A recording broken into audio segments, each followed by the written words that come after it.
Hello everyone and welcome to this video. Today I will show with you how to deposit or withdraw on Avatrade. So guys, after you open your account, go to this option as you can see here, deposit.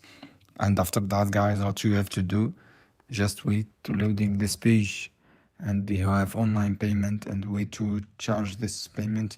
You have credit card, you have Google Pay, you have Skrill.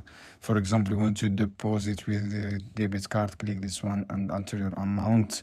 For example, $10 or 100 and click next and wait and write your information, your credit card and your expiration data and CVV. And this is how you can do to deposit guys. And if you want to withdraw guys your money, what you have to do, just go to this option as you can see here, wait, click this option deposit and click to chat with us and ask support to how you can withdraw your money, and you can withdraw without any problem guys. This is how you can do. I hope this video helpful for you. See you on another video soon. Keep watching guys.